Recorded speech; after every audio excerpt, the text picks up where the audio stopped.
Et voilà qui nous amène à notre rendez-vous Je peux pas, j'ai politique au Congrès des maires cette semaine avec des élus, on l'a vu, bousculés depuis 2020. Épisode signé Loïc Schaeffer et Thierry Sitter.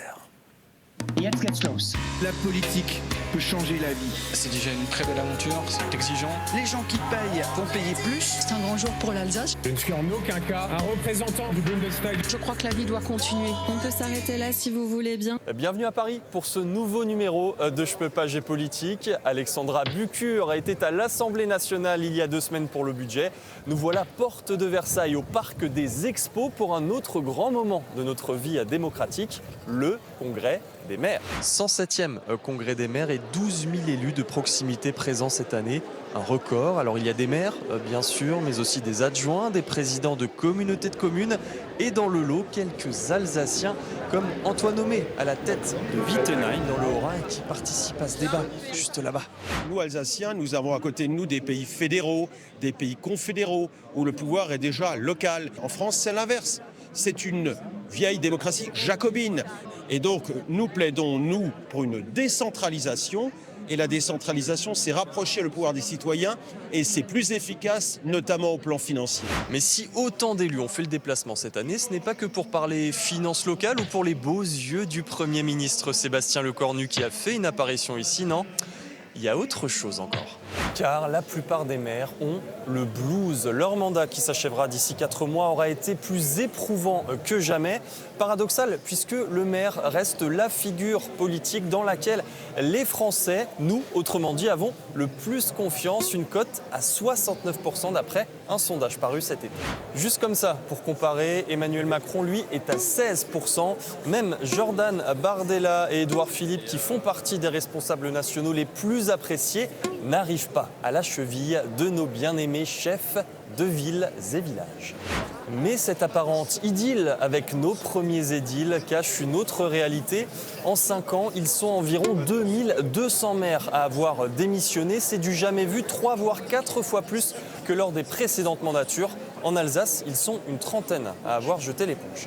Les maires sont de très loin les élus les plus exposés en 2025. 2 tiers d'entre eux disent avoir été victimes d'incivilités, menaces via des lettres ou les réseaux sociaux, injures ou plus grave encore, des violences physiques. Bref, les maires se sentent sous pression. Ils doivent s'occuper de tout, faire appliquer une réglementation de plus en plus lourde, avec des moyens financiers de plus en plus limités, et un État qui regarde ça de loin. On est proche de l'implosion. D'autant que tout est sujet à conflit dans une commune. Un dos d'âne mal placé, des histoires de crottes de chien entre voisins ou des normes de permis de construire.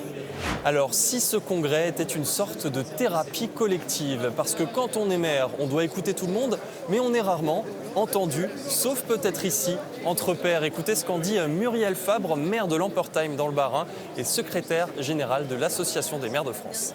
Quand j'en échange avec mes homologues maires qui ont 2 ou 3 mandats à leur actif, effectivement, ils ne disent pas que c'est forcément plus difficile, ils disent surtout que c'est un mandat difficile, qui reste passionnant bien évidemment, mais qui a été extrêmement complexe. Cette succession de crises qu'on a eue depuis la crise sanitaire et notre installation, le fait de devoir toujours s'adapter, être agile, alors que finalement on essaie de nous écraser entre guillemets par une administration trop lourde. Oui, ça n'a pas été simple, mais ce qu'il faut avoir en tête, c'est que les maires, ce sont des passionnés de l'engagement public et ce sont donc des personnes qui ont toujours envie d'agir et on reste très combatifs. Allez, une note d'espoir quand même pour finir. D'après une dernière enquête, 58% des maires comptent se représenter en mars 2026. Comme quoi, occuper le fauteuil, c'est pas facile, mais le quitter, c'est encore plus dur. C'est l'heure de notre invité. Il a lui aussi fait le déplacement jusqu'à Paris cette semaine. C'est le maire de Soultz-Haut-Rhin, Marcello Rotolo. Alors, monsieur le maire, bonjour. Comment se passe ce congrès des maires de France ? Bonjour, c'est une première, mais c'est un congrès très intéressant puisque ça nous permet en fait de découvrir comment d'autres collègues travaillent sur leur territoire. Vous semblez être quelqu'un d'assez simple, style jeans basket, c'est vrai ? Oui, parce que je suis comme ça et je n'ai pas l'intention de changer. Mes concitoyens m'ont élu comme ça et je leur ai dit je ne suis pas très protocolaire, voilà, on m'aborde très facilement. Alors, quelles sont vos qualités selon vous et vos défauts aussi en tant que maire ou en tant qu'homme ? J'ai un côté impatient en fait dans les dossiers, donc j'aime bien que ça avance. Ça, je pense que c'est vraiment mon gros défaut. Donc je suis aussi très franc. Alors ça peut être une qualité ou un défaut, mais à un moment donné, quand il faut dire non, Un maire doit savoir dire non. Sur les qualités, je dirais que je suis un travailleur. Du matin 7h au soir 23h en général. 2026, on repart pour un tour? On repart pour un tour depuis peu, je l'ai confirmé à mon équipe. Alors vous êtes élu mais vous continuez à travailler, pourquoi? Avoir un mandat électif n'est pas une profession.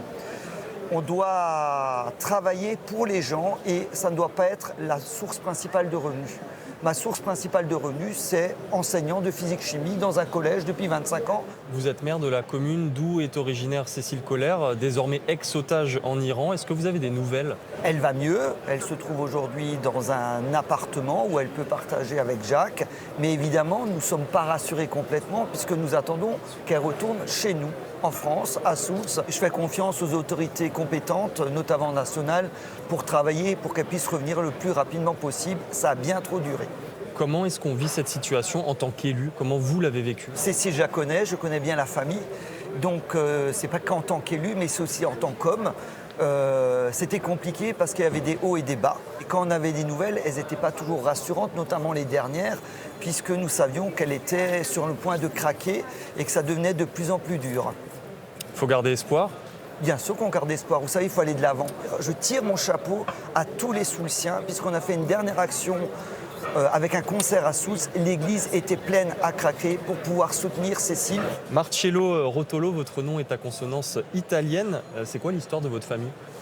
Ma famille, en fait, est originaire de Calabre. Donc c'est mon grand-père qui est venu travailler seulement pendant la période chaude, on va dire, entre le mois d'avril et le mois d'octobre. Puis mon père est venu et il a continué à travailler ici en tant que maçon. Et il a beaucoup aimé l'Alsace, donc la famille s'est installée à Soultz. Vous comprenez l'alsacien? Quelques mots. Oplageis, je le dis souvent par exemple. Voilà. Pendant ce temps-là, lui aussi était à Paris cette semaine après être rentré du Brésil. Le maire d'Eschbar, Hervé Tritschberger, a participé là-bas à un forum mondial écologiste et citoyen. Et l'élu de 29 ans a croisé sur place la route d'un certain Emmanuel Macron. De passage sur cet événement avant le début de la COP30, la conférence sur le climat. Eh bien, le maire d'Eschbar, qui parle couramment portugais et qui est passionné par le Brésil, a servi d'interprète pour le président de la République, expérience qu'il n'est pas prêt d'oublier.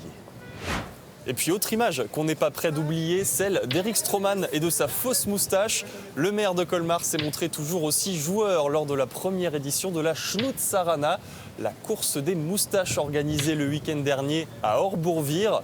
Très jolie moustache, monsieur le maire. Movember s'achève, tout comme Je peux pas, j'ai politique, mais on revient très bientôt, c'est promis.